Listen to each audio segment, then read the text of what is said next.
안녕하세요. 오늘 예배 함께 하시는 여러분을 환영하고 축복합니다.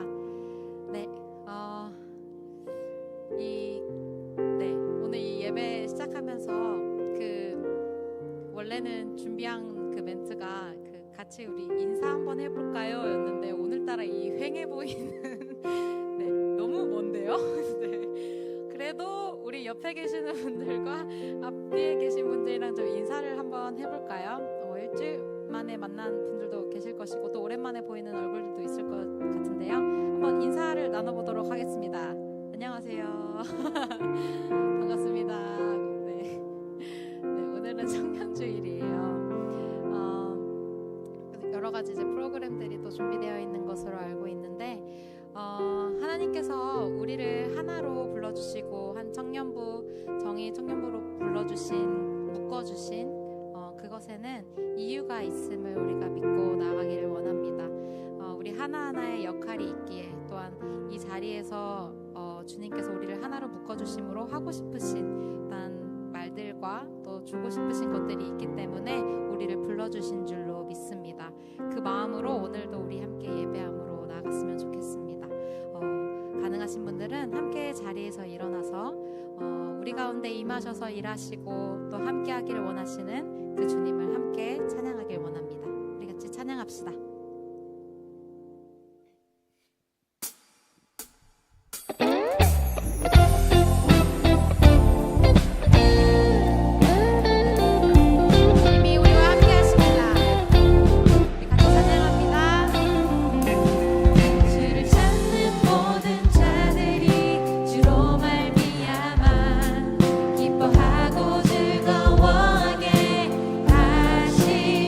주의 구원을 사랑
던지시는 이 여호와여 지체 말고 내게 임하소서. 가난하고 궁핍한 내 마음 가운데 여호와여 속히 임하소서. 주는 나의 도구 나를 던지시는 이 여호와여 지체 말고 내게 임하소서. 가난하고 궁핍한 내 마음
계속해서 함께 찬양하길 원합니다. 우리의 중심 되신 하나님, 우리 공동체의, 우리 교회의 중심 되신 그 주님을 함께 찬양하길 원합니다. 예수 그리스도가 우리의 중심이 되십니다. 아멘. 예수 나의 중심 되신 주, 예수 나의 중심 되신 주, 시작부터 끝까지 나의 삶 속에 늘 함께 하신 예수, 예수, 예수, 예수 나의 중심 되신 주, 예수 나의 중심 되신 주, 시작부터 끝까지 나의 삶 속에 늘 함께 하신 예수, 예수, 이 세상 어떤 것도 내겐 다 소용없네.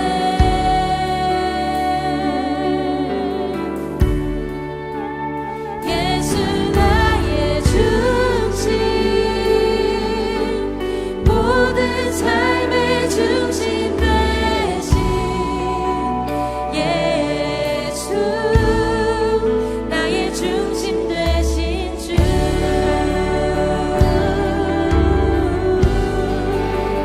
중심 되신 주.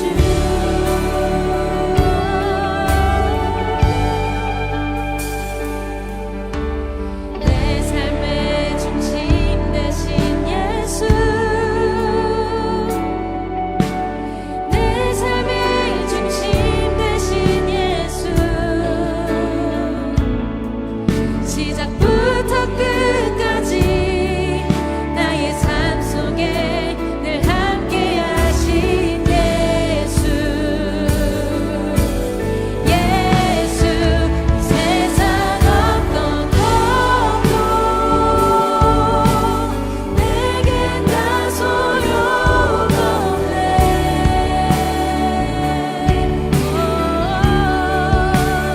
예수 나의 중심, 모든 삶의 중심 되신 예수, 세상 어떤 것도 내겐 다 소용없네.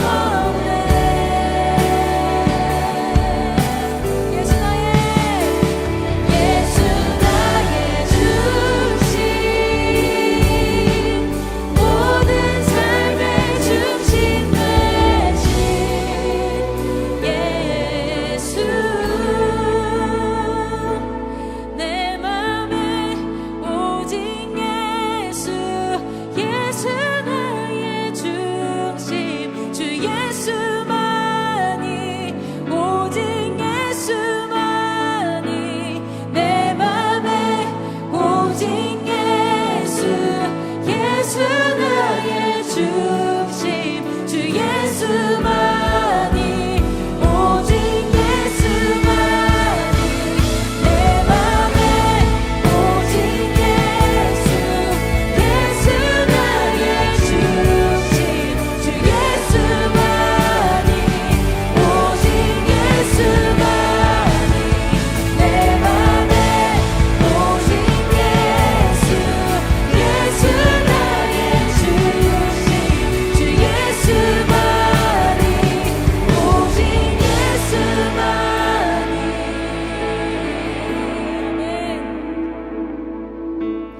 교회의 중심 되신 예수,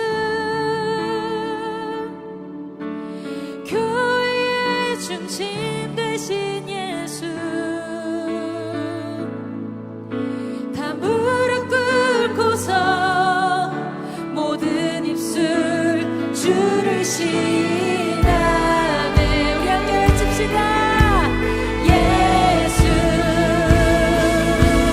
예수, 예수 그리스도의 이름을 외칩시다.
중심을 주님께 올려드리길 원합니다.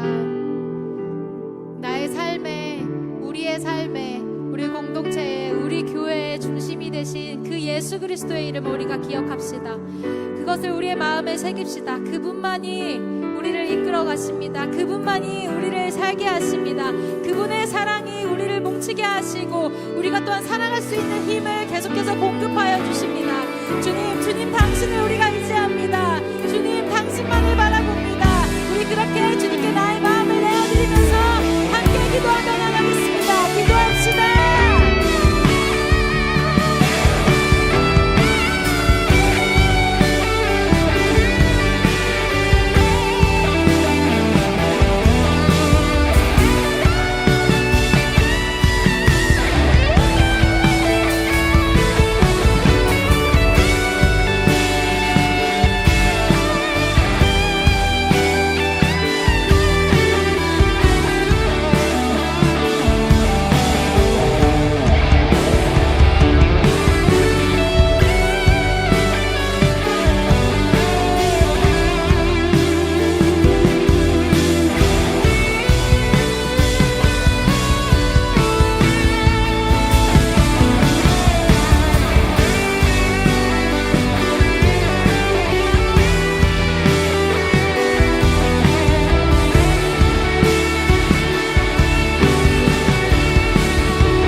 능력 되시는 주님, 한 주를 잘 살아내고 이 자리에 모이게 하심에 감사드립니다. 매 주일 주님 말씀 지키며 살아내겠다고 다짐하지만 우리는 삶의 많은 순간 그 다짐을 놓치고는 합니다. 늘 넘어지는 우리를 용서하여 주시고 주님 안에서 바로 설 수 있게 도와주세요. 오늘은 청년 주일입니다. 귀한 청년의 때를 주님과 함께하게 해주심에 감사합니다. 지금 우리가 겪는 신앙의 훈련들을 통해 하나님과 더욱 깊어지는 관계와 크신 주님을 경험할 수 있는 귀한 시간 될 수 있게 해주세요. 오늘 있을 정청 어드벤처 행사를 위해 기도합니다. 오늘의 행사를 통해 공동체가 더욱이 하나 될 수 있는 귀한 시간 될 수 있게 하여 주시고 시작부터 끝나는 시간까지 다치는 사람 없이 안전하고 즐거운 시간 될 수 있게 해주세요. 예배를 위해 기도합니다. 우리의 예배가 주님 한 분 높여드리는 예배가 될 수 있게 하여 주시고 보여주는 예배가 아닌 마음을 다해 드려지는 예배 될 수 있게 해주세요. 예배를 섬기는 많은 손길들이 있습니다. 세이물 찬양팀, 방송실, 예배 서포터즈, 새가족팀, 각 부서의 리더 등 보이고 보이지 않는 곳에서 섬기는 이들을 기억하여 주세요. 섬김이 일이 아닌 주님을 더욱 알아가는 귀한 경험의 시간 될 수 있게 해주시고 공동체를 섬기고자 하는 이들이 더욱 늘어날 수 있게 해주세요. 말씀 전할 목사님들과 전도사님을 위해 기도합니다. 말씀 전하실 때 우리의 귀를 열어 말씀에 집중할 수 있게 해주세요. 일상에 돌아가서도 오늘의 말씀을 잘 기억할 수 있게 해주시고 한 주를 살아갈 때 힘들고 어려운 순간 오늘의 말씀을 통해 힘을 얻을 수 있도록 도와주세요. 예배의 시작부터 끝까지 모두 주님께 맡겨드립니다. 살아계신 예수 그리스도의 이름으로 기도합니다. 아멘.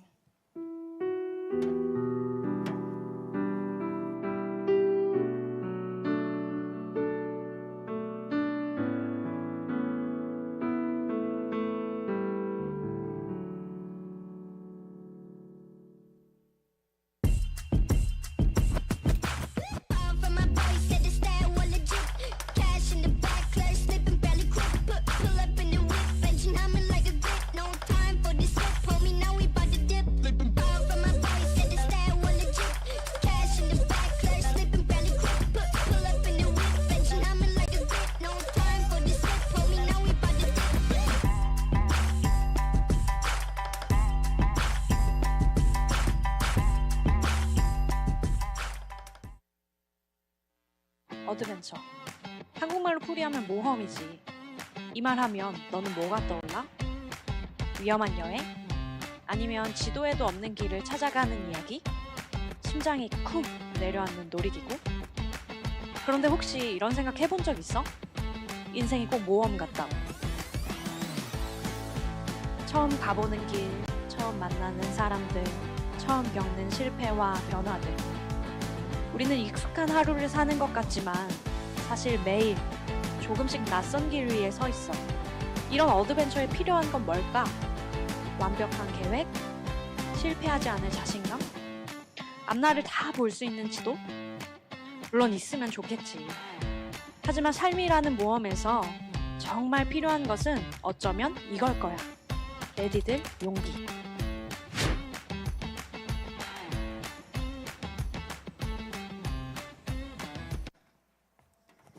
네, 예배 자리에 오신 여러분들 환영합니다. 오늘은 청년주일 특별 예배로 드립니다. 오늘은 모험이라는 주제에 맞게 설교자들도 특별히 복장을 갖추었습니다. 이 시간에는 먼저 그 첫 번째 이야기인데요. 용기에 대한 이야기입니다. 오늘 하나님께서 우리에게 주신 말씀은 구약성경 창세기 12장 1절부터 4절의 말씀입니다. 제가 하나님의 말씀을 봉독하겠습니다. 여호와께서 아브라함에게 이르시되 너는 너의 고향과 친척과 아버지의 집을 떠나 내가 내게 보여줄 땅으로 가라. 내가 너로 큰 민족을 이루고 내게 복을 주어 내 이름을 창대하게 하리니 너는 복이 될지라. 너를 축복하는 자에게는 내가 복을 내리겠고 너를 저주하는 자에게는 내가 저주하리니 땅의 모든 족속이 너로 말미암아 복을 얻을 것이라 하신지라. 이에 아브라함이 여호와의 말씀을 따라갔고 롯도 그와 함께 갔으며 아브라함이 하란을 떠날 때에 75세였더라. 아멘.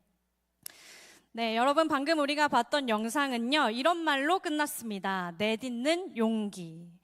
저는 영상을 보면서 이런 질문이 떠올랐는데요. 용기라는 것은 무엇일까? 용기라는 것이 정확히 어떤 것을 말하는 걸까를 좀 생각해 보게 되었습니다. 우리는 보통 용기 있는 사람을 두려워하지 않는 사람, 흔들리지 않는 사람, 앞이 보이기 때문에 자신 있게 걸어가는 사람이라고 생각합니다. 그런데 정말 용기가 그런 것일까요?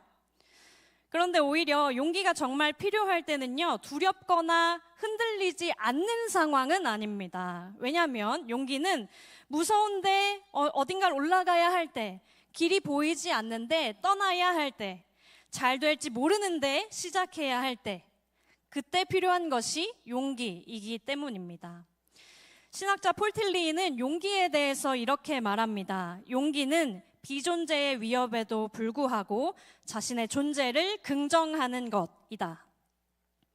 어려운 말처럼 들리지만 이 말은 아주 단순한 말입니다. 그러니까 용기는 무너질 수 있다는 두려움이 있음에도 불구하고 하나님 안에서 나 자신을 포기하지 않는 것이라는 겁니다. 다시 말하면요, 용기는 두려움이 없어진 상태가 아니라 두려움에도 불구하고입니다. 오늘 성경에서는 우리와 같이 이러한 자리에, 용기가 필요했던 자리에 있던 사람이 있습니다. 바로 아브람인데요. 오늘 본문 1절에서 하나님은 아브라함에게 말씀하십니다. 이렇게 말씀하시죠. 여호와께서 아브라함에게 말씀하셨다. 너의 땅과 친척과 아버지 집에서 떠나 내가 너에게 보여줄 땅으로 가거라. 하나님은 아브라함에게 세 가지를 떠나라고 말씀하셨습니다. 땅, 친척, 아버지의 집. 그런데 고대 근동에서는요, 이 세 가지가 안전, 정체성, 관계, 생존 그 자체였습니다. 이 말을 들었던 아브라함이 어려웠던 것은 단순히 먼 곳으로 이사 가는 게 아니었을 겁니다. 정말 어려웠던 것은 내가 익숙한 자리, 나를 이루고 있는 안정적인 자리를 떠나는 것이었습니다. 아마 우리에게도 그런 자리가 있지 않을까 싶습니다. 그런 익숙한 자리요. 어떤 이에게는 내가 가지고 있는 스펙이 그런 자리일 수 있습니다. 어떤 이에게는 타인의 인정일 수 있고 어떤 이에게는 실패하지 않은 나의 이력일 수도 있습니다. 또 반대로 어떤 사람에게는 상처받고 실패한 이력이 오래된 내 자리일 수 있습니다. 나는 원래 이런 사람이라고 말붙였던 그 자리 말입니다. 앞서 봤던 것처럼 틸리의 말처럼요, 우리는 누구나 불안을 가집니다. 그리고 그 불안을 달래기 위해서 우리는 종종 무언가를 붙잡습니다. 그런데 아이러니하게도 하나님이 부르시는 자리는 종종 그곳이라는 겁니다. 하나님은 오늘 우리에게도 물으십니다. 아브라함에게도 물으셨듯이 너 그것 없이도 갈 수 있겠니? 너 그거 내려놓고 나를 따를 수 있겠니? 오늘 하나님이 우리에게 이렇게 말씀하십니다. 그리고 또 이어서 본문에서 하나님은 이렇게 말씀하시는데요. 내가 내게 보여줄 땅으로 가라 라고 말씀하십니다.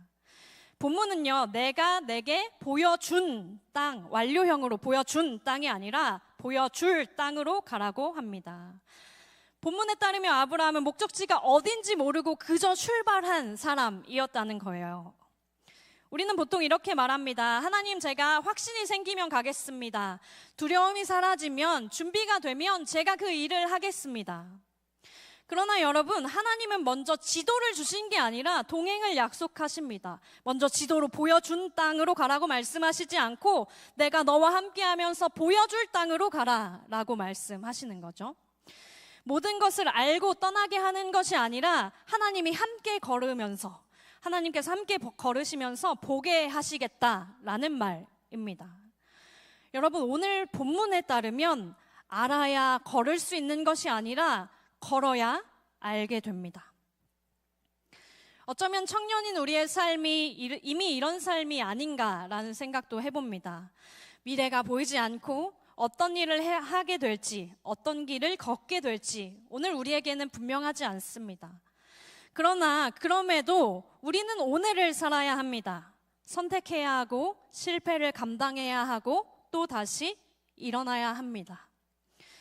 또한 이 시대에 그리스도인으로 산다는 것 자체가 용기입니다. 눈에 보이는 성취가 전부라고 말하는 이 세상에서 보이지 않는 하나님을 신뢰하는 것, 나만 잘 되면 돼 라고 말하는 세상에서 누군가에게 복이 되는 선택을 하는 것, 냉소와 포기, 혐오가 가득 찬 세상 속에서도 믿음과 사랑과 소망을 붙드는 삶을 사는 것, 이런 것이 용기가 아니면 어떤 것이 용기겠습니까? 사랑하는 여러분, 하나님께서 원하시는 것은 다 알게 될 때까지 기다리는 것이 아닙니다. 지금 여러분들이 계신 그 자리에서 한 걸음 내딛는 것입니다.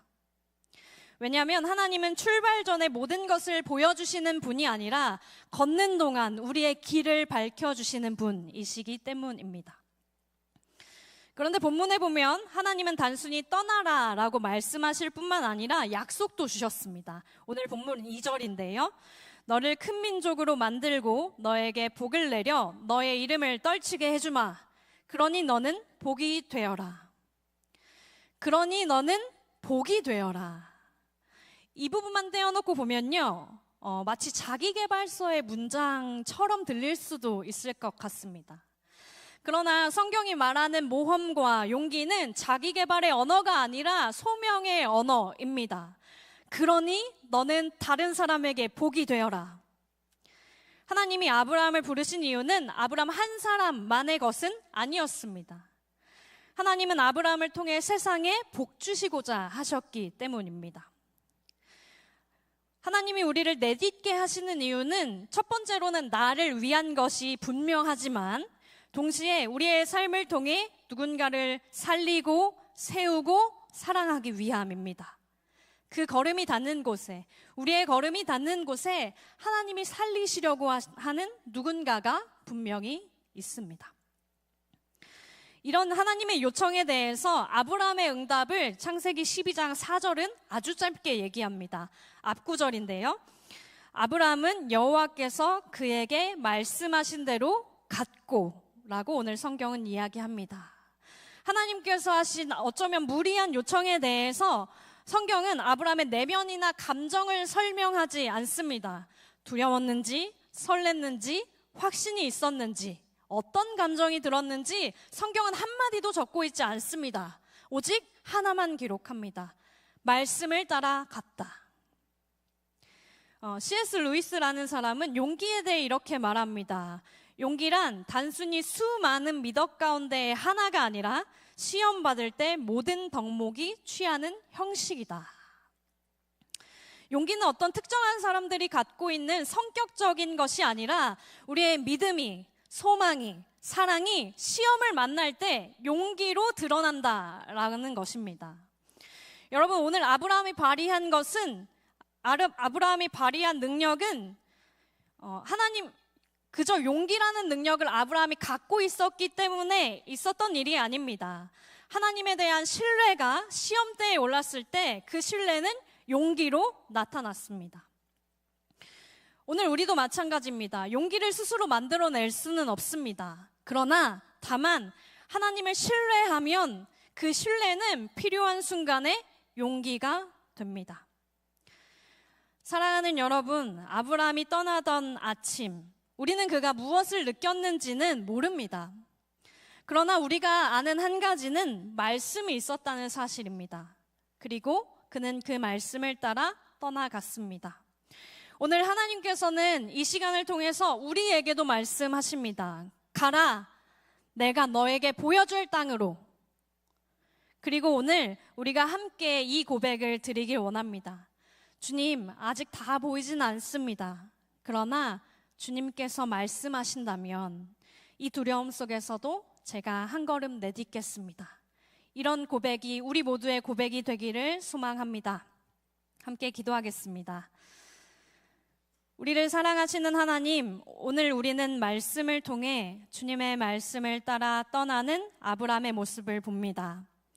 하나님은 출발 전에 완벽한 어떤 계획이 아니라 하나님께서 걷는 동안 길을 밝혀주심을 알게 하셨습니다. 주님, 저희는 솔직히 두렵습니다.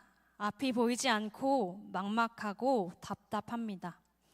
내려놓아야 할 것이 있지만 꽉 진 손은 쉽사리 펴지지 않습니다. 말씀을 들었지만 발이 쉽게 떨어지지 않습니다. 그러나 그 두려움에도 불구하고 오늘 주님의 말씀에 의지합니다. 두려움 속에서도 한 걸음 내디딜 용기를 우리에게 주옵소서. 주님, 우리가 내디딜 때 동행하실 것이라는 신뢰를 주옵소서. 예수 그리스도의 이름으로 기도합니다. 아멘.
반갑습니다, 여러분.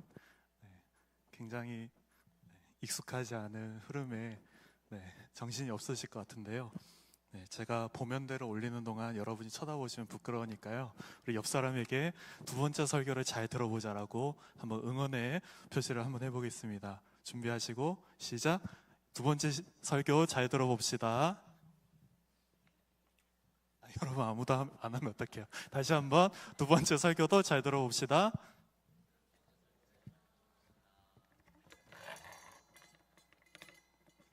네, 감사합니다. 네, 오늘 혼자 두 번째 설교 제목인 혼자 두지 걷게 두지 않는 약속 동행이라는 제목으로 또 이사야 43장 1절에서 2절 본문으로 우리가 말씀을 또 한번 나눠보겠습니다. 제가 하나님의 말씀을 봉독하겠습니다. 야곱아, 너를 창조하신 여호와께서 지금 말씀하시느니라. 이스라엘아, 너를 지으신 이가 말씀하시느니라. 너는 두려워하지 말라. 내가 너를 구속하였고 내가 너를 지명하여 불렀나니 너는 내 것이라. 내가 물 가운데로 지날 때에 내가 너와 함께 할 것이라.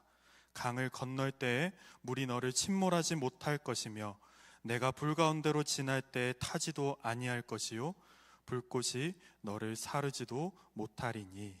아멘. 네, 삶은 흔히 모험의 비유를 참 많이 하죠. 그러나 오늘날 청년이 마주한 이 삶의 모험은 낭만적인 이런 이미지보다는 저는 생존에 가까운 이미지라고 생각합니다. 노력하면 될 것이다 라는 미래는 실패와 좌절의 그 발목을 늘 잡고 있고요. 안간힘을 써서 겨우 해냈어요. 그런데 또다시 찾아오는 새로운 불안과 두려움과 상황이 또 나의 발목을 잡고 있습니다. 산다는 것은 그래서 생존과도 같아서 조금의 여유와 틈도 없는 경제적 상황과 또 심리적 상황들, 또 끝없는 경쟁 사회 속에서 생존한다는 것은 마음 편할 여유나 또는 마음 편할 생각조차 가지기가 참 힘든 것 같습니다. 뉴스와 기사에서도요, 연일 고립되고 힘든 청년들의 문제는 많이 이야기하지만 정작 어떤 대책이나 도움을 주겠다는 뉴스는 좀 찾아보기가 어렵더라고요. 또 여러분 잘 익숙히 아시는 SNS도 타인이 사는 삶을 보며 그렇지 못한 내 자신을 볼 때 내 삶의 몸은 참 비참하다라는 감정도 느낄 수가 있겠습니다. 그러니 현실이라는 이 막막한 길 위에 또 여러 가지 복잡함을 경험하고 있는 우리들에게 삶의 모험은 설렘보다는 두려움이 좀 더 많지 않을까 싶어요. 그러던 중 저는 곰곰이 생각해 보았습니다. 과연 우리가 느끼는 이 두려움은 길이 복잡해서나 내 삶이 험해서 이렇게 두려울까? 내가 진정으로 두려워하는 것은 다른 것이 있지 않을까라는 고민을 해보았는데요. 그 고민의 끝은 이런 정답이 나왔습니다.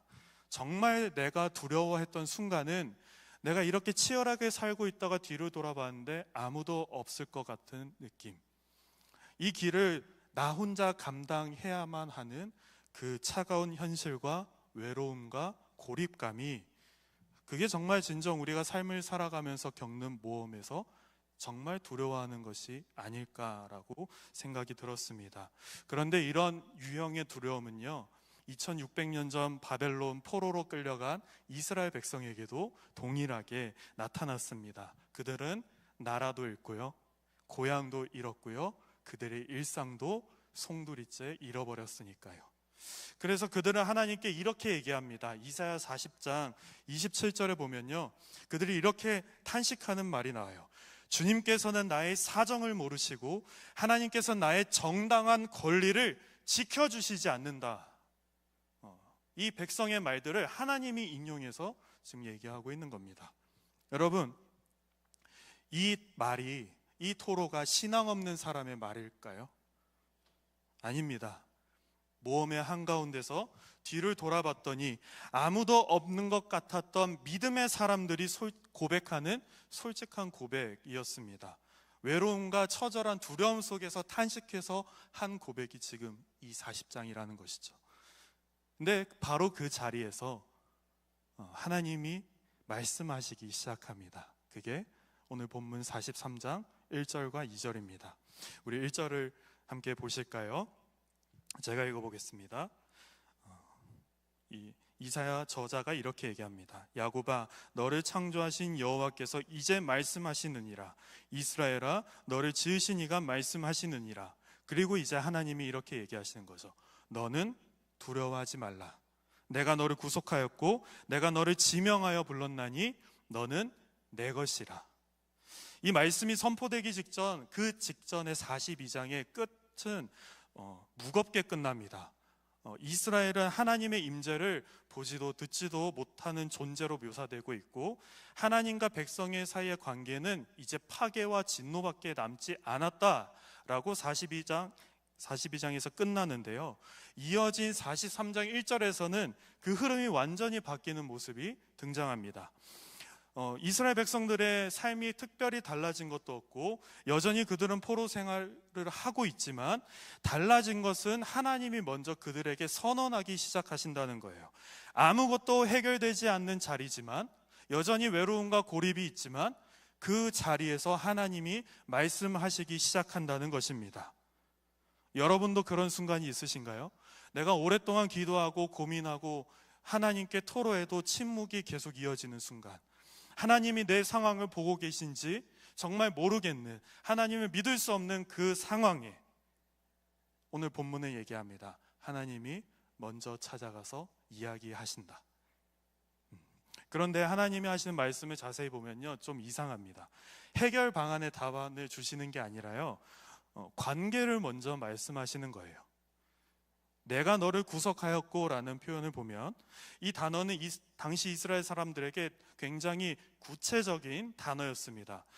가족 중 누군가가 빚을 지거나 또는 종이 되었을 때 가장 가까운 친척이 직접 값을 치르고 그 나의 가족을 데려오는 관습이 있었는데요, 이것을, 이런 사람을 히브리어로 고엘 또는 우리말로 하면은 책임지는 친족이라고 표현이 됩니다. 하나님이 지금 그 언어를 쓰고 계시는 거예요. 나는 너에 대해 책임을 진 사람처럼 너와 연결되어 있는 존재다 라는 뜻이죠. 거리를 두고 지켜보는 게 아니라 직접 값을 치르러 뛰어드시는 분이라는 것을 말하고 있습니다. 이어서 지명하여 불렀다도 역시 이름을 부른다는 것은 굉장히 특별합니다. 성경에서 이름을 부른다는 것은요, 나는 너를 알고 있다라는 뜻을 가지기 때문이에요. 그래서 내가 너를 구속하였고 내가 너를 지명하여 불렀나니 너는 내 것이다 라고 얘기하는 것은 내가 단순히 너를 지배하겠다가 아니라 책임을 지겠다라는 선언입니다. 바벨론 포로 생활을 하는 이스라엘 백성들이 이 선언을 들었을 때 어떻게 다가왔을까요? 그들은 이방 땅에서 그저 의미 없는 숫자에 불과했습니다. 가치가 없어지면 버려졌고요, 의미 없는 존재였고요, 경쟁에서 낙오된 자는 처절하게 버림받는 것이 당연한 사람들이었습니다. 그런 현실을 그냥 묵묵히 감당하며 살아가는 사람들이 당시 이 백성들이었어요. 그런 현실 속에서 하나님의 선언이 그들은 이렇게 다가왔을 것입니다. 내가 너를 지명하여 불렀나니 너는 내 것이라. 이 말이 하나님은 우리를 절대 포기하지 않으신다 라고 말이죠. 근데 이 선언이 실제 삶에서 어떤 모습을 나타내는지는 2절을 통해 보면 알 수 있습니다. 우리 함께 2절을 읽어볼까요? 시작. 내가 물 가운데로 지날 때에 내가 너와 함께 할 것이라. 강을 건널 때에 물이 너를 침몰하지 못할 것이며 내가 불 가운데 지날 때에 타지도 아니할 것이요 불꽃이 너를 사르지 못하리니. 물과 불이라는 단어가 나오지요. 이 두 단어는 단순한 고난의 비유가 아닙니다. 당시 백성들에게 이 물과 불의 이 맥락의 단어는 죄인인지 아닌지를 가리기 위해 피고인을 강물에 이렇게 버리거나 불 가운데로 이제 던져버렸다고 해요. 그래서 살아 돌아오면 무죄고 그렇지 않으면 유죄라는 되게 상식 밖의 질서가 그땐 있었습니다. 다시 말해 여기서 말하는 물과 불의 언어는 누군가의 존재 자체를 심판하는 언어였다는 거예요. 때문에 바벨론 포로 생활을 하던 백성들이 여러 가지 힘든 것이 있었지만 어쩌면 그들을 가장 힘들게 했던 것은 고통스러운 상황이 아니라 우리가 이렇게 포로 생활을 하게 된 것은 내 죄 때문이다, 내 실패 때문이다, 내 죄악 때문이다, 심판받아 마땅한 존재다라고 자기 정죄의 목소리가 그들을 짓누르고 있었다고 볼 수 있습니다. 여러분 안에도 그런 생각이 있나요? 내가 취업이 안 되는 건 내가 부족해서, 관계가 깨진 건 내 문제 때문에, 이 길이 막히는 건 내가 뭔가 잘못하진 않았을까? 끊임없이 자신을 세우는 그런 목소리가 있지 않으십니까? 그 목소리가 완전히 틀린 말이라고 말하고 싶진 않습니다. 실제로 우리는 부족하고요, 실제로 실수하고 실제로 잘못된 선택을 하기도 합니다. 현실 도피를 말하는 것이 아니에요. 하나님도 그것을 정확히 알고 있어요. 그러나 하나님이 43장에서 하시는 말씀은 네 잘못이 없다가 아니라 네 잘못이 너의 마지막 결론이 될 수 없다라는 것을 말하고 있는 겁니다. 최종 판결은 네가 내리는 게 아니다. 바로 그 자리에 서 있는 너를 포기하지 않겠다는 내가 판단할 것이다 라는 선언을 지금 하고 있는 것이죠. 그러면 달라지는 것은 무엇입니까? 고난은 여전히 거기 있지만 달라지는 것은 이제 그 두려움이, 그 고난이 나를 끝낼 수 있는가 없는가, 그것을 살펴볼 수 있습니다. 동행이 약속하는 것은 그래서 고난의 제거가 아니라 고난이 나를 최종적으로 삼키지 못한다는 선언, 그 고난으로, 그 정죄감으로 인해 내 마지막이 비참하게 끝나도록 내버려 두지 않겠다는 하나님의 약속이 지금 이 본문에서 말하고 있습니다. 여러분, 그러면 이 약속 우리가 정말 믿을 수 있을까요? 여러분 정말 신뢰하십니까? 말로만 하는 약속인지 아닌지 어떻게 합니까? 근데 하나님은 이 약속을 말씀으로만 남겨두지 않습니다. 직접 그 길을 걸어오셨습니다. 성경은 그 모습을 임마누엘, 바로 예수 그리스도를 통해 증명하십니다. 하나님이 우리와 함께 계시다, 임마누엘을 실현하신 분이 지금 여기 우리와 함께 동행하고 계십니다. 예수님도 우리와 같은 고난의 모험길을 걸으셨죠. 광야의 시험도 통과하셨고요, 수많은 사람들의 비난과 왜곡도 견뎌내셨고요, 억울한 재판 앞에도 서셨고, 십자가라는 가장 깊은 불 가운데 들어가셨습니다. 예수님의 물과 불을 피하셨을까요? 아니죠. 오히려 우리와 같은 길로 직접 그리고 먼저 오셨습니다. 때문에 너와 함께 하겠다라는 이 하나님의 약속과 수많은 선언들이 거짓이 아니라, 단순한 위로의 말이 아니라 직접 그 길을 먼저 걸으신 증거이자 우리에게는 실제입니다. 그래서 우리는 그 사실 때문에 우리 주님을 신뢰할 수 있는 것이죠. 오늘 이 자리에 오신 여러분들 중에 지금 혹시 물과 불 가운데 계신 분이 계실까요? 끝이 보이지 않는 기다림 속에 계신 분이 있으실까요? 겉으로는 아무렇지 않아 보여도 속은 이미 좌절과 정죄감으로 썩어 문드러진 분들 계실까요? 그리고 그 자리에서 자꾸 들려오는 목소리가 있으신가요? 너 혼자야. 너 아무도 사랑하지 않아. 너는 이미 세상이 포기했어. 결국 너는 혼자야. 저는 오늘 이 말씀 앞에서 그 목소리에 이렇게 대답하고 싶습니다. 그 느낌 진짜지만, 정말 외롭고 정말 고단하고 정말 고독스럽고 정말 내 삶에 실패가 가득하지만, 실제로 내가 지금도 겪고 무너지고 있지만 혼자다라고 내리는 결론은 아니라는 것을요. 하나님이 여러분의 이름을 알고 계십니다. 지금 여러분이 어떤 물 속에 있는지, 어떤 불 앞에 있는지 알고 계시는 분입니다. 그리고 그 자리가 얼마나 치명적이고 무섭고 무거운지 잘 알고 계시는 분입니다. 그분이 그 잘하시는 그분이 여러분에게 지금 이렇게 말씀하고 얘기하시는 거예요. 내가 물 가운데로 건너갈 때 내가 너와 함께하고, 내가 강을 건널 때에도 물이 너를 침몰시키지 못할 것이다. 내가 만약 불 속을 걸어가도 그을리지 않을 것이며 불꽃이 너를 태우지 못할 것이다. 청년인 우리의 고단한 모험은 여러분 계속될 것입니다. 완성되지 않는 길도, 답이 보이지 않는 갈림길 계속 나타날 것입니다. 그러나 오늘 하나님의 말씀이 여러분 안에 소망으로 남겨졌으면 좋겠습니다. 뒤를 돌아보십시오. 옆을 보십시오. 여러분의 손을 보십시오. 그분이 그 자리에 계속 계십니다. 그러니 하나님은 우리를 혼자 걷게 두지 않으시는 분임을 믿으셨으면 좋겠습니다. 기도했으면 좋겠습니다.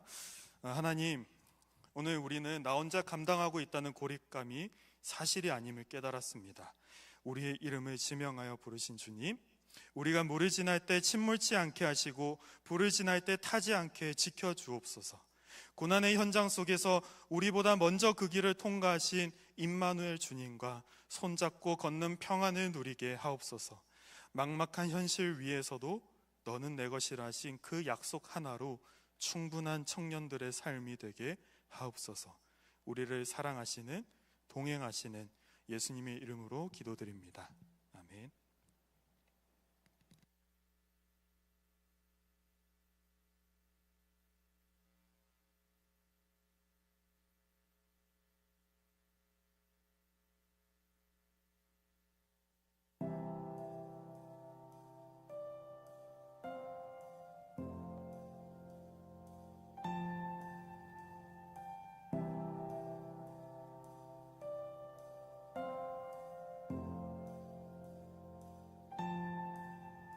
나는 그늘이 없는 사람을 사랑하지 않는다. 나는 그늘을 사랑하지 않는 사람을 사랑하지 않는다.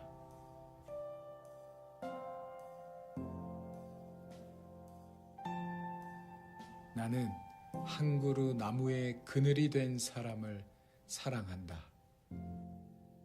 햇빛도 그늘이 있어야 맑고 눈부시다. 나무 그늘에 앉아 나뭇잎 사이로 반짝이는 햇살을 바라보면 세상은 그 얼마나 아름다운가.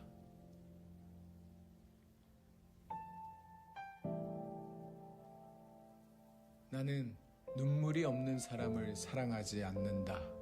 나는 눈물을 사랑하지 않는 사람을 사랑하지 않는다. 나는 한 방울 눈물이 된 사람을 사랑한다. 기쁨도 눈물이 없으면 기쁨이 아니다. 사랑도 눈물 없는 사랑이 어디 있는가. 나무 그늘에 앉아 다른 사람의 눈물을 닦아주는 사람의 모습은 그 얼마나 고요한 아름다움인가.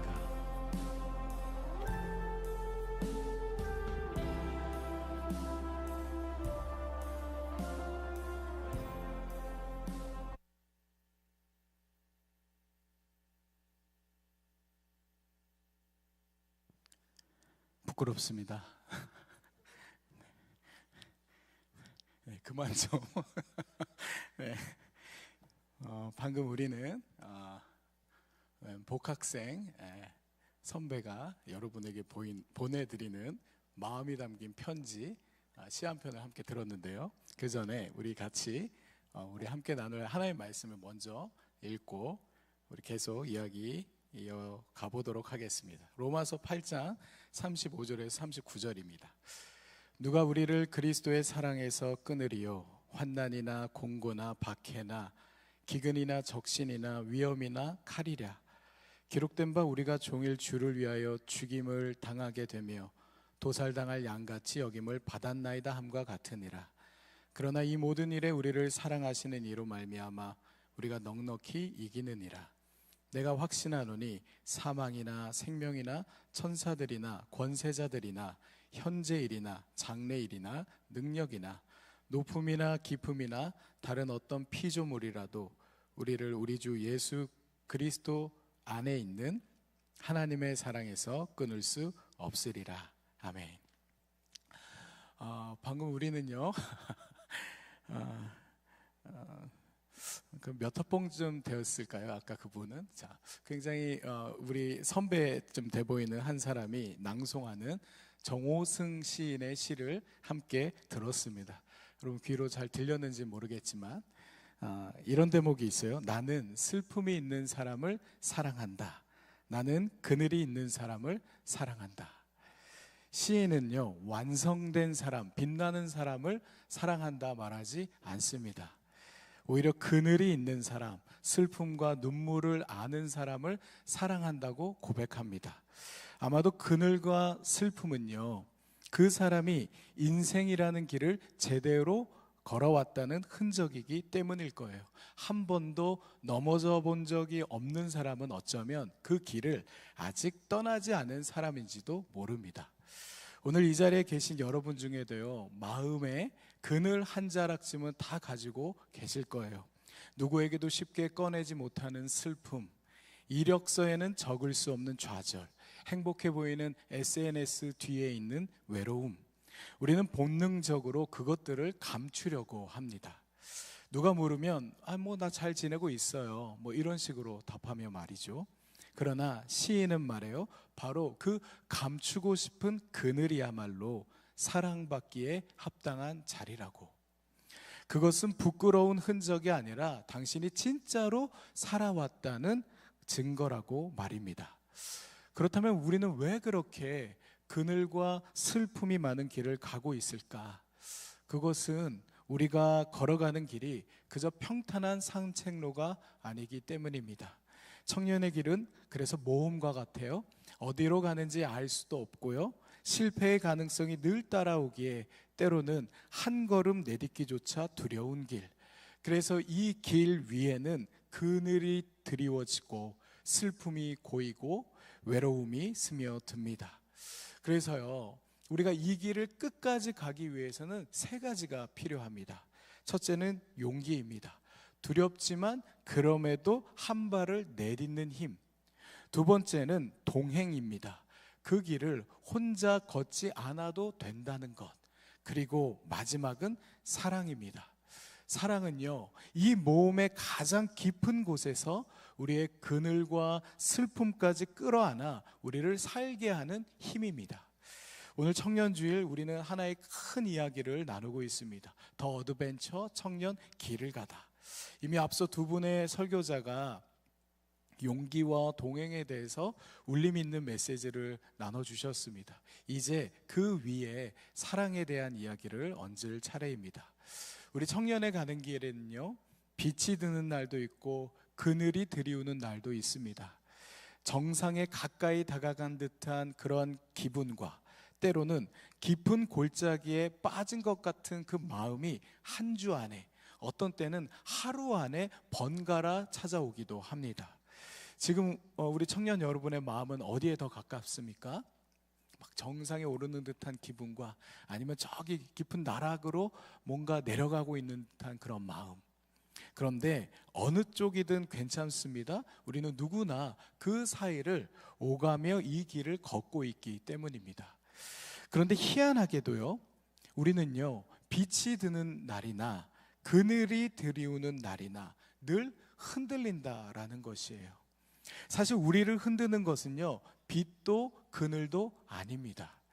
그 사이를 오가는 동안 어느 자리에 있든지 우리는요, 혼자라고 느낄 때, 그때 우리는 가장 심하게 흔들립니다. 게다가 세상은 흔들리는 우리를 가만 놔두지 않습니다.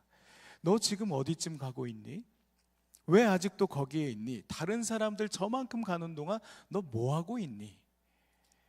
우리가 걷는 길은 어느새 평가의 트랙으로 바뀌어 있고 우리는 그 트랙 위에서 끊임없이 비교를 당합니다.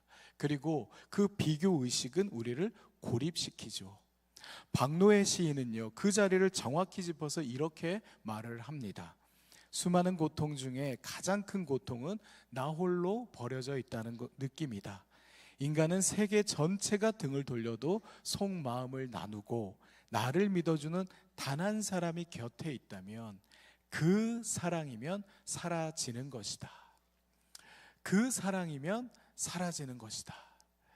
빛과 그늘 사이를 그 오가는 길 한가운데 우리에게 진짜 필요한 것은 더 많은 빛도 그늘을 지우는 능력도 아닙니다.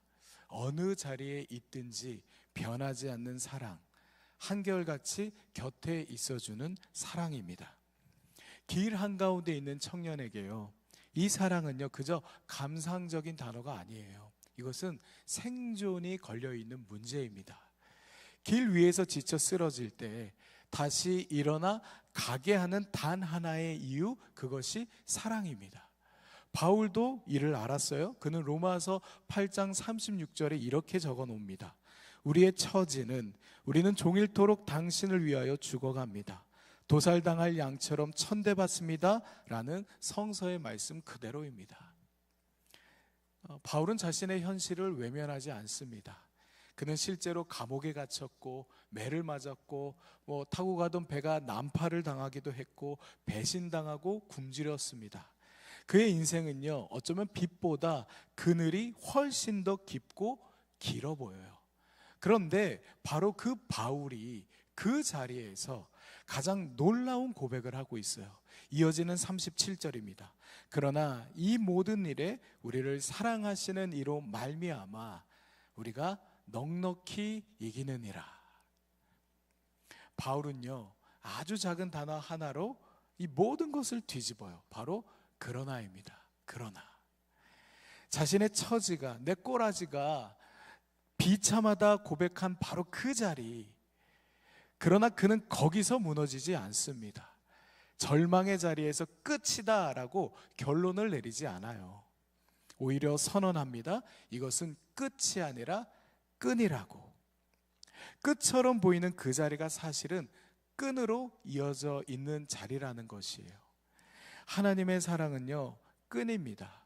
우리와 하나님 연결하는 끊어지지 않는 끈. 우리가 너무 높이 올라가서 교만해질 때에도, 너무 깊이 떨어져 절망할 때에도 그 끈은 변함없이 우리에게 잇대어져 있습니다. 생각해보면 이거 참 이상한 일이에요.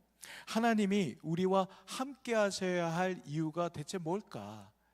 여러분 한번 잘 생각해 보세요. 우리는 그분께 매일 기도하는 사람들도, 또 그분의 뜻으로 우리의 일상을 계속해서 채워가는 사람들도 아닙니다. 솔직히 그분을 잊고 사는 날이 훨씬 더 많습니다. 약속을 어기고 마음을 바꾸고 등을 돌리는 것은 늘 언제나 우리 쪽입니다. 따지고 보면 그분께서 우리를 붙들고 계실 어떤 당위도 어떤 이유도 없다라는 것이죠. 그럼에도 그분은 우리에게 잇대어져 계십니다. 왜 그럴까? 여러분, 다른 이유는 없어요. 사랑하시기 때문이에요. 사랑은요, 이유를 묻지 않는 마음입니다. 네가 이래서 사랑해가 아니라 그냥 사랑해라고 말하는 마음이에요. 받을 만한 사람에게만 주어진다면 그것은 거래이지 사랑이 아닙니다. 참 사랑은 받을 자격이 없는 자리에까지 흘러 내려오는 것이에요. 끊을 이유가 차고 넘쳐도 결코 끊어지지 않는 것, 바로 그것이 사랑입니다. 하나님이 오늘도 그 끈을 놓지 않으시는 이유는 오직 사랑, 그 하나라는 것이죠. 그래서 바울은 35절에서 이렇게 물어요. 누가 우리를 그리스도의 사랑에서 끊을 수 있겠습니까? 환난입니까? 공고입니까? 박해입니까? 굶주림입니까? 헐벗음입니까? 위협입니까? 또는 칼입니까? 이 질문을요, 지금 여기 청년의 언어로 다시 읽어봅니다. 누가 우리를 그리스도의 사랑에서 끊을 수 있겠습니까? 취업의 실패입니까? 관계의 상처입니까? 반복되는 낙담입니까? 내 자신에 대한 깊은 실망입니까? 비교 의식에서 오는 자괴감입니까? 미래에 대한 만막한 불안입니까? 그러나 그 어떤 것도 그 끈을 끊을 수 없습니다. 이것이 청년의 길 가는 여정에서 우리가 붙잡아야 할 가장 중요한 진실입니다. 우리 인생에서 경험하게 될 모든 그 끝들, 시험의 실패, 관계의 깨짐, 꿈의 좌절, 그러나 하나님의 사랑 안에서 끝은 없습니다. 여러분, 끄트머리라는 우리말을 잘 아실 거예요. 사전에는 끝이 되는 부분을 가리키는 것으로 되어 있습니다만 사실 이 말은요, 끝과 머리가 합쳐진 말이에요. 끝과 시작을 뜻하는 머리가 한 단어에 함께 살고 있다는 사실이요, 무척이나 신앙적이고 은혜로운 그런 말입니다. 우리가 끝이라고 생각하는 바로 그 지점이 사실은 다시 시작하는 머리가 될 수 있다라는 것이죠. 하나님의 사랑이 바로 그렇게 우리 인생의 끄트머리를 만들어 가십니다. 여기가 끝이다라고 주저앉은 그 자리에서 그분은 여기가 다시 시작되는 머리이다 라며 일으켜 세우십니다. 끝에서 끈이 되는 이야기, 그렇게 그분은 우리 인생의 여정을 계속해서 써내려가고 계십니다. 그러니 사랑하는 자매 형제 여러분, 우리 자신에게 우리가 너무 가혹할 필요가 없을 것 같아요. 세상의 평가가 나의 전부라 할 수 없습니다. 내 이력서가, 내 통장 잔고가, 내 학점이, 내 인간관계의 성적표가 나의 정체성을 결정하지 않습니다. 나를 결정하는 단 하나의 사실은요, 그럼에도 내가 하나님의 사랑받는 자녀라는 것, 결코 끊어지지 않는 끈에 매여 있는 존재라는 것입니다. 바울은 그래서 이렇게 선언을 해요. 오늘 본문 38에서 39절. 나는 확신합니다. 죽음도 삶도 천사들도 권세자들도 현재일도 장래일도 능력도 높음도 깊음도 그 밖에 어떤 피조물도 우리를 우리 주 예수 그리스도 안에 있는 하나님의 사랑에서 끊을 수 없습니다. 수없이 넘어지고 갇히고 매를 맞고 배신당하면서도 바울이 끝까지 붙잡았던 단 하나의 확신, 그 확신이 그를 다시 일어서게 했고 끝까지 길 위에 머무르게 했습니다. 저는 오늘 그 확신이 저와 여러분의 것이 되기를 빕니다. 여기 모인 우리 모두의 여정은 저마다 다를 것입니다. 그러나 오늘 이 자리에서 우리가 기억해야 할 한 가지가 있습니다. 여러분의 그 길 위에도 사랑은 있습니다. 용기를 내어 첫 발을 내딛는 그 길 위에도, 누군가와 함께 걷는 동행의 길 위에도, 홀로 골짜기를 지나는 길에나 빛나는 영광의 길에 오를 때에도, 당신이 어떤 길을 가든 그 길에도 사랑이 있습니다. 하나님의 사랑은 끈입니다. 끊어지지 않는 끈. 그 끈은 내가 붙잡는 것이 아니라 그분이 붙잡고 계시기에 결코 우리와 끊어지지 않습니다.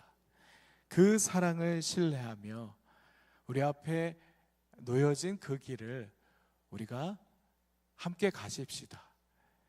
그 사랑이면 사라집니다. 그 사랑이면 우리는 살아낼 수 있습니다. 우리 함께 다음의 말씀 함께 같이 선언했으면 좋겠습니다. 바울의 말인데요, 로마서 8장 35절과 37절, 우리 한 목소리를 같이 선언한 뒤에 잠시 이 말씀들을 기억하며 기도하는 시간 갖도록 하겠습니다. 우리 같이 함께 선언합시다. 시작. 누가 우리를 그리스도의 사랑에서 끊을 수 있겠습니까? 우리는 이 모든 일에서 우리를 사랑하여 주신 그 분을 힘입어서 이기고도 남습니다. 아멘. 우리 이 시간 말씀을 기억하며 잠시 함께 기도했으면 좋겠습니다. 우리 두 가지 기도 제목 놓고 함께 기도합시다. 우리의 가는 길에 첫 걸음을 내딛는 용기를 주시고 함께 걷는 동행의 약속을 이뤄달라. 우리 함께 기도합시다. 우리 또한 누군가의 길에 용기를 복돋우고 함께 걸어주는 동행이 되게 해달라고 기도합시다. 이어서 우리가 또한 기도할 것은 끊어지지 않는 하나님의 사랑을 신뢰하며 길을 가게 해달라 기도합시다. 여기가 끝이라 주저앉은 자리에서 여기가 다시 시작되는 머리다 일으키시는 하나님의 손길을 경험하게 해달라고 기도합시다. 끝에서 끈이 되는 하나님의 사랑의 이야기로 내 삶이 채워지는 은혜가 있게 해달라고 우리 함께 기도합시다. 이 시간 우리 주신 기도 제목 가지고 또 말씀을 마음에 품으며 함께 기도하며 나아갑니다. 주님 감사합니다. 우리에게 주신 이 말씀을 우리가 마음에 잘 새기며 기도합니다. 청년의 가는 길에 이 모험과 같은 여정 가운데서 우리에게 세 가지 선물을 허락하십니다. 우리가 첫 걸음을 내딛는 용기가 우리에게 생겨날 수 있기를 원합니다. 다 알기 때문에, 결과를 알기 때문에 그렇게 가는 것이 아니라 하나님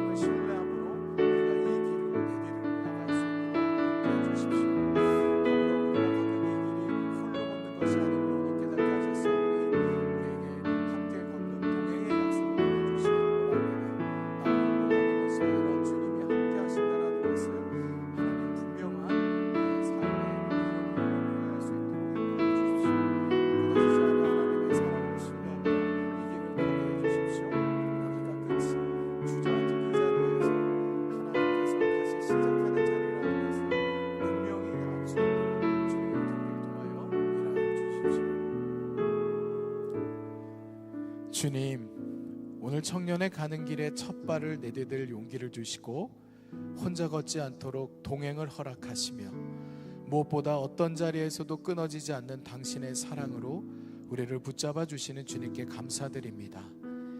빛나는 자리에 있을 때 교만하지 않게 하시고 그늘진 자리에 있을 때 무너지지 않게 하시며 어느 자리에 있든 당신께서 우리에게 잇대어져 계심을 기억하게 해주십시오. 세상이 비교의 잣대를 들이댈 때에도 우리의 정체성이 이력서나 통장 잔고가 아니라 하나님의 사랑받는 자녀라는 사실에 있음을 잊지 않게 해주십시오. 끝처럼 보이는 자리가 사실은 다시 시작되는 머리임을 믿게 하시고 그 끄트머리마다 당신의 손길로 우리를 일으켜 세워주십시오. 오늘 이 자리에 자매 형제 한 사람 한 사람의 이름을 기억하시며 그들이 걸어갈 길마다 함께 동행하여 주십시오. 그 사랑이면 사라질 것을, 그 사랑이면 이 모험을 끝까지 완주할 수 있음을 신뢰합니다. 우리를 사랑하시되 끝까지 사랑하시는 우리 주 예수 그리스도의 이름으로 기도드립니다. 아멘. 우리 다 자리에서 일어나셔서 함께 파송의 찬양 부르도록 하겠습니다.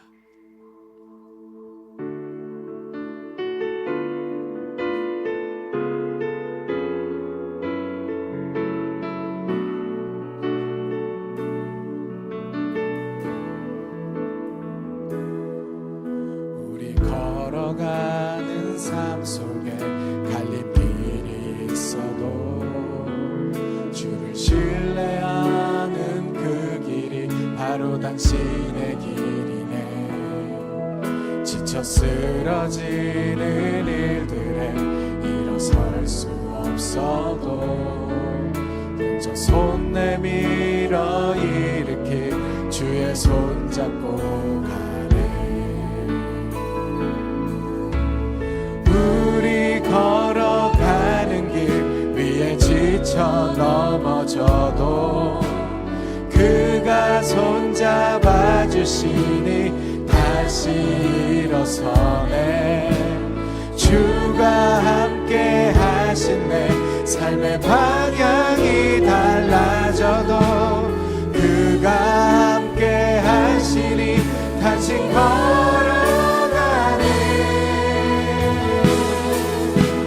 찬양 나의 길에 함께하는 주. 찬양 우리와 늘 함께하는 주. 길을 찾는 우리 가운데 주가 중심 되시기, 주가 함께 하시기 우리 간절히 소망. 우리 다시 한번 고백합시다. 우리 걸어가는 삶 속에, 우리 걸어가는 삶 속에 갈림길이 있어도 주를 신뢰하는 그 길이 바로 당신의 길이네. 지쳐 쓰러지는 일들에 일어설 수 없어도 먼저 손 내밀어 일으킬 주의 손 잡고 가네. 우리 걸어가는 길 위에 지쳐 넘어져도 그가 손잡아 주시니 다시 일어서네. 주가 함께 하신 내 삶의 방향이 달라져도 그가 함께 하시니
예수 그리스도의 은총과 하나님의 다함없는 그 사랑하심과 성령의 아름다운 사귐이 청년주의를 맞아 들려주신 말씀을 품고 용기 있게 더불어 함께 결코 끊어지지 않는 그 사랑의 힘을 믿음으로 각자의 길로 나아가는 여러분 모두 위에 함께 하시기를 축원하옵나이다.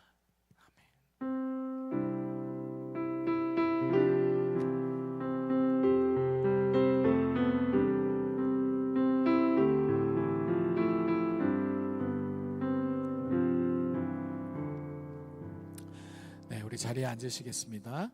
오늘 청년주의를 맞이해서 우리 또 예배를 또 메시지를 또 새롭게 좀 구성해서 함께 말씀을 나눠 보았습니다.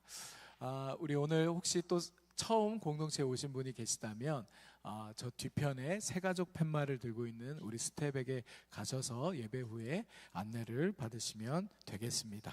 오늘 이 예배가 끝나자마자 바로 이어서 정청 어드벤처가 이어지게 됩니다. 그래서 여러분 자리를 이탈하지 마시고요. 이 자리에 잠깐 계셔서 오리엔테이션이 있어요. 우리 오리엔테이션을 듣고 우리 나가서 함께 또 즐기는 시간들 갖도록 하겠습니다. 우리 여름 수련회 TF팀 다음 주일까지 모집 예정입니다. 우리 이 QR코드 들어가셔서 내가 함께 하고 싶은 그러한 역할들 한번 고민해 보시고 많이 참여해 주시면 좋겠습니다. 우리 여름 수련회 또 아웃리치 유니블 캠프도 7월 28일부터 31일까지 열리게 되는데요. 우리 신청 링크가 여 주보에 있습니다. 그래서 우리 또 함께 유니블 캠프 참여하고 또 섬김을 통해서 은혜를 누릴 분들 많이들 신청해 주시면 좋겠습니다. 자, 이제 우리 정청 어드벤처 오리엔테이션을 진행을 할 텐데요. 오리엔테이션을 진행할 우리 분을 앞으로 모시도록 하겠습니다. 우리 빨리 나오세요. 네. 네, 우리 강지호 형제에게 마이크를 넘겨드리도록 하겠습니다. 우리 박수로 우리 같이 환영하도록 하겠습니다.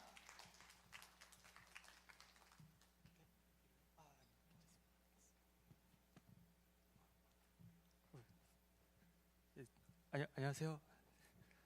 네, 오랜만에 다들 뵙는 것 같은데 눈이 좀 부셔가지고 좀 앞쪽에 나와서 하려고 하고요. 일단 저희가 시작할 때 다 같이 마을끼리 사진을 찍고 시작을 할 거거든요. 그래서 너무 비웃음은 해주지 마시고 다들 이제 앞쪽으로 마을끼리 앉아주시면 감사하겠습니다. 네, 지금부터 마을끼리 좀 시작. 네, 뒤에 있는 분들 다 앞으로 오셔서 마을끼리 같이 앉아주시면 감사하겠습니다. 혹시 위치가 없긴 하고요. 네, 그냥 다 같이 마을끼리 앉아주시면 감사하겠습니다. 네, 앞에서부터 두 줄씩 한 마을로 같이 앉아주시면 감사하겠습니다.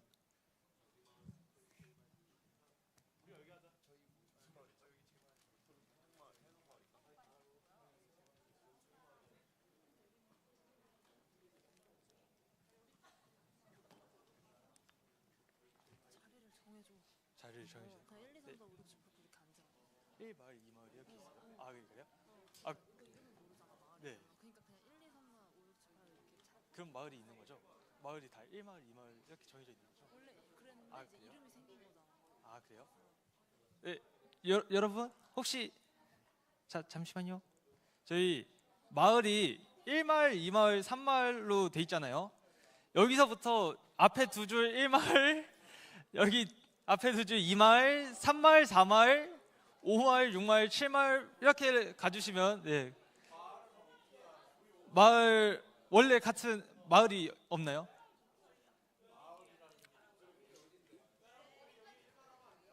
제가 잘 몰라서요. 1마을, 2마을, 3마을, 4마을로 갈게요. 그리고 혹시 마을이 잘 모르겠다 하시는 분들은 조금 기다려주시고 친한 분들이 있는 분으로 갔으면 좋겠고요. 죄송합니다. 여기까지 제가 전달받은 게 없어서. 네, 2번 여기 2마을이 한 두 줄 해주시고 5마을 저 뒤에 두 줄로 가주시고요.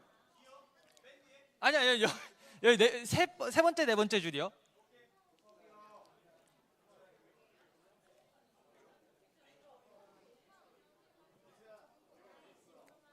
아,